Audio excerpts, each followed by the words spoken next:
Assalamualaikum warahmatullahi wabarakatuh. Selamat datang di pembelajaran daring SMP Negeri 2 Pebayuran untuk mata pelajaran seni budaya di kelas 7 semester 2 tahun pelajaran 2020-2021. Kita sudah memasuki bab kedua di semester 2 kita kali ini ya, mengenai ragam hias pada bahan kayu.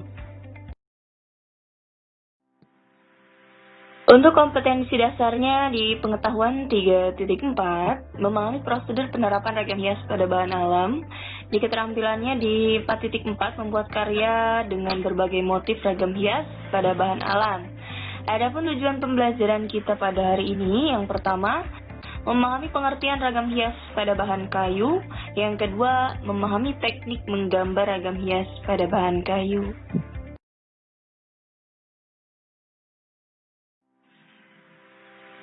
Sebetulnya ragam hias pada bahan kayu bisa kita temui di pintu rumah ya, jendela, tiang, ataupun kursi, bahkan tempat tidur, meja, dan benda kayu lainnya. Untuk fungsi ragam hias ini tidak hanya menambah keindahan atau nilai estetika ya, tetapi memiliki simbol dan makna tertentu. Nah, untuk bidang ragam hias pada bahan kayu, itu ada yang 2 dimensi dan 3 dimensi. Untuk yang 2 dimensi, dia hanya mempunyai ukuran panjang dan lebar saja, dan hanya bisa dilihat dari 2 arah. Kemudian, untuk 3 dimensi, dia memiliki ukuran panjang, lebar, dan tinggi, dan bisa dilihat dari segala arah. Contoh untuk 2 dimensi ini biasanya terletak pada gambar, lukisan ya, dan karya seni lainnya. Untuk 3 dimensi biasanya pada patung, candi, dan relief.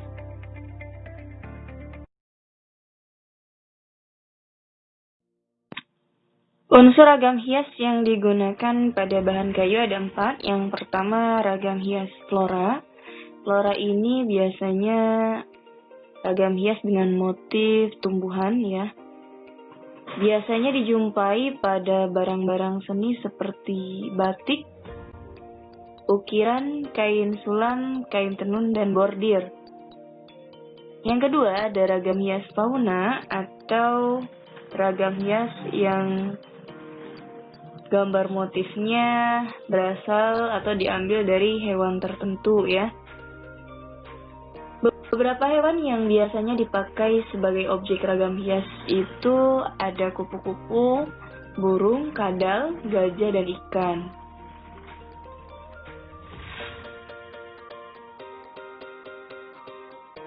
Biasanya motif ragam hias di Indonesia banyak menggunakan hewan sebagai objek ragam hias di daerah seperti Yogyakarta, Bali, Sumatera, Kalimantan, Sulawesi, dan Papua. Nah, motif ragam hias fauna tersebut dijumpai pada hasil karya batik, ukiran, sulaman, anyaman, tenun, dan kain bordir.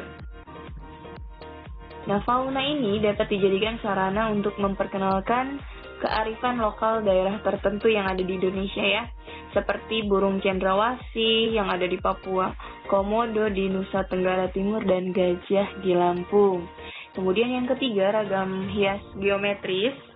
Ragam hias ini merupakan motif hias yang dikembangkan dari bentuk geometris, kemudian digayakan sesuai dengan selera imajinasi pembuatnya ya, seperti bentuk garis, ukiran, sifatnya gambar yang memiliki ruang, contohnya seperti limas, bola, bujur sangkar, tabung, segitiga, dan lain sebagainya ya.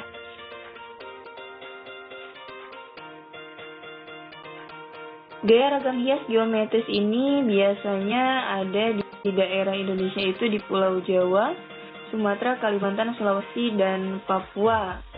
Kemudian yang keempat ada ragam hias figuratif.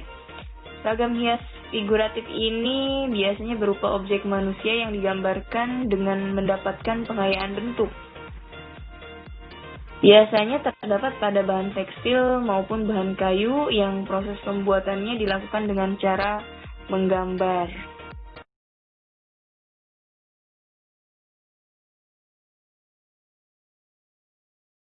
Nah, perhatikan di sini ada beberapa gambar ya, contoh penerapan ragam hias pada bahan kayu. Ada yang dengan cara mengukir, ada juga dengan cara menggambar ataupun melukis. Nah, sebetulnya seni rupa ini ya, selain sebagai simbol estetika, tetapi juga memiliki makna tertentu ya. Dalam setiap pembuatannya, pembuat pasti mempunyai maksud atau makna tertentu setiap karya seni yang dibuatnya ya.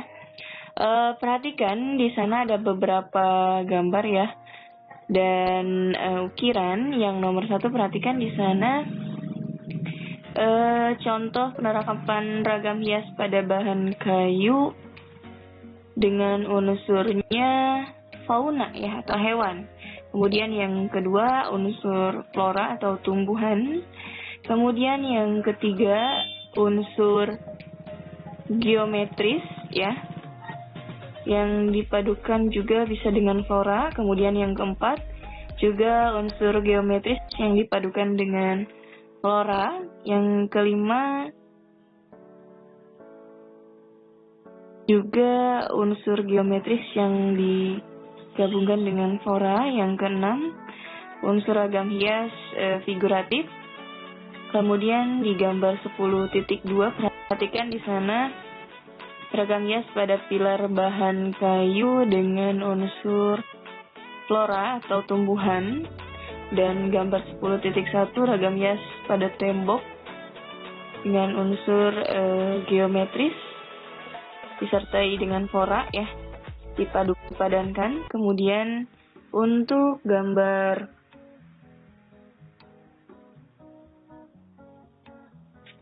10.5, nah ini penerapan ragam hias.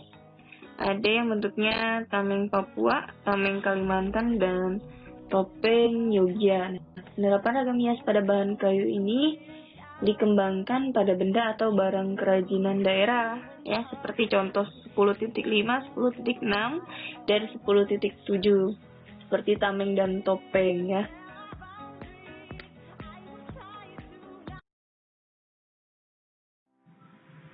Adapun teknik penerapan ragam hias pada bahan kayu, yang pertama ada mengukir, di mana mengukir ini membentuk tonjolan dan cekungan berbentuk ragam hias tertentu pada permukaan kayu dengan menggunakan alat pahat. Yang kedua itu menggambar atau melukis, di mana kegiatan ini merupakan kegiatan membuat gambar ragam hias yang kemudian diberi warna. Alat untuk mengukir ragam hias di atas bahan kayu ada dua. Yang pertama pahat, yang kedua pemukul. Nah, pahat ini ada yang disebut dengan mata pahat yang biasanya bentuknya itu mendatar dan melengkung. Kemudian pemukul juga terbuat dari kayu, palu besi, dan batu. Di sana ada 4 jenis pahat ya, atau mata pahat. Yang pertama itu ada pahat kuku atau pahat penguku, di mana bentuknya ini lengkung seperti kuku manusia, sedangkan fungsinya mengerjakan bagian yang lengkung, melingkar, bentuk cembung, cekung, ikal, dan pecahan aris atau pecahan cawen. Yang kedua ada pahat lurus atau pahat penyilat, di mana bentuknya ini lurus, fungsinya mengerjakan bagian yang lurus atau rata untuk membuat dasaran dan membuat siku-siku tepi ukiran dengan dasaran. Yang ketiga ada pahat lengkung setengah bulatan atau pahat kol, di mana bentuknya ini melengkung belahan setengah bulatan. Fungsinya ini mengerjakan bagian-bagian cekung yang tidak dapat dikerjakan dengan pahat kuku. Dan yang terakhir ada pahat miring atau pahat pengot ya. Bentuknya ini mata berbentuk miring, meruncing, dan tajam sebelah. Adapun fungsinya membersihkan pada sudut sela-sela ukiran dan meraut bagian-bagian yang diperlukan. Menggambar ragam hias pada ukiran. Ada bentuk kayunya yang berupa batang dan ada juga berupa papan, ya. Kemudian jenis kayunya juga berbeda, ada yang seratnya halus dan ada yang seratnya kasar. Nah, untuk mengukir ini harus memperhatikan alur seratnya. Sebelum kayu diukir, terlebih dahulu harus dibuatkan gambar hiasnya. Kemudian membuat torehan pada kayu menggunakan ragam hias tertentu dan merupakan aktivitas dalam mengukir. Adapun prosedur mengukir pada bahan kayu, yang pertama, menyiapkan alat dan bahan menggambar ragam hias ukiran. Yang kedua, memilih bentuk ragam hias sebagai objek berkarya. Yang ketiga, membuat sketsa ragam hias pada bahan kayu. Dan yang keempat, memberikan warna pada hasil gambar. Melukis ragam hias di atas bahan kayu. Nah, untuk bahan kayu ini sifatnya banyak menyerap cat. Dengan penggunaan cat sebaiknya diulang-ulang agar warna yang diinginkan lebih sempurna. Nah, pengulangan pengecatan ini dilakukan setelah cat sebelumnya sudah kering. Pemberian warna ini menggunakan cat minyak dan cat akrilik biasanya, ya. Adapun prosedur melukis pada bahan kayu, yang pertama, menyiapkan alat dan bahan melukis seperti cat akrilik atau cat tembok, kuas, palet. Yang kedua, menyiapkan bahan kayu atau papan kayu. Yang ketiga, membuat rancangan gambar ragam hias pada kertas. Yang keempat, memindahkan gambar rancangan pada permukaan bahan kayu. Kemudian yang kelima, menerapkan cat untuk menyelesaikan gambar ragam hias. Dan yang terakhir, memberikan lapisan vernis atau cat transparan pada permukaan kayu.